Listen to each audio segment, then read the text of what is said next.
Your environment determines whether you're evil or good. Does it? I think there are many other factors that go into this. There was once a study on how students were placed in roles of a prisoner or a guard. And of course, the guards abused their power and the prisoners submitted. The problem with that study is that there was no inherent good or evil in the situation. Rather, the people weren't determined to be good. They were just there.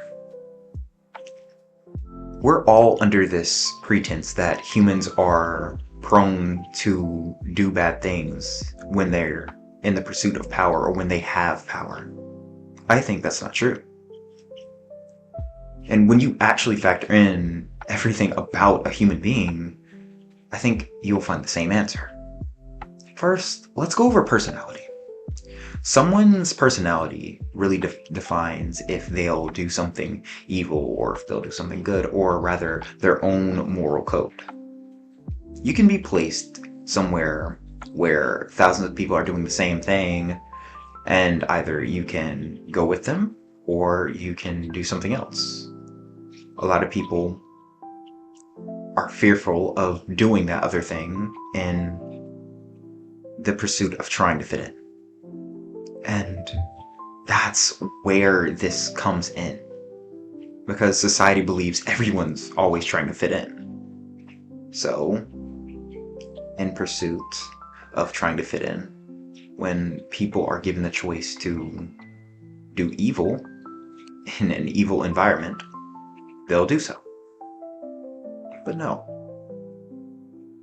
Let's say we have an oddball. We put him in a room with thousands of people, and 3 people in that room, besides from him, are inherently good. What is the chance that those 3 people meet? Okay, you'd say maybe 4 in 1,000. Okay. Although,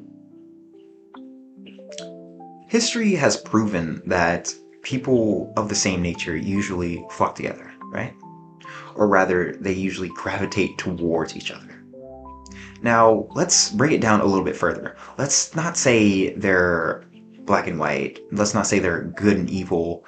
Let's say that there are 4 leaders in a room with 1,000 people. Now, let's say 2 of those people want to fit in with everybody else, so they're no longer leaders. But 2 people, in particular, they still are leaders. They're not trying to fit in. Over time, something amazing happens, right?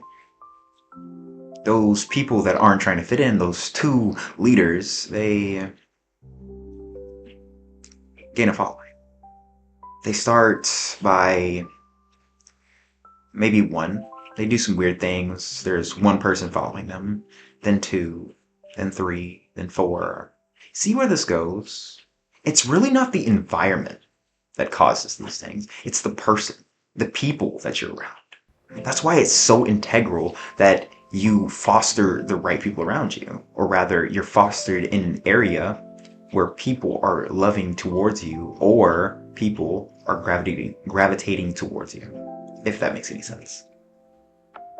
We all are under this pretense, said that a couple of times now, that it's not the people, but the area. Okay, you could be in an area where you have no money. A lot of people are in this.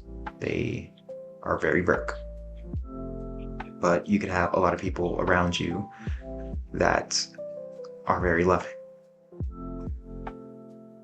Does that make you inherently evil because you were broke? Or does the influence of the individuals around you change who you are as a person over time? Interesting question. So, maybe we should all think about the environment, or rather the people in the environment, more than the environment itself.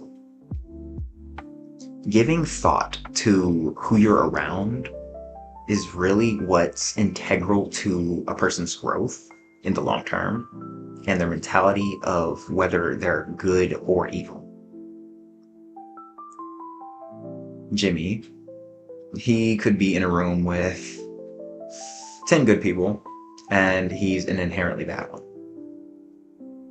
Okay, well, depending on who that person is, he could either try to fit in and do a lot of good things, or he can try to be the boss and do a lot of bad things.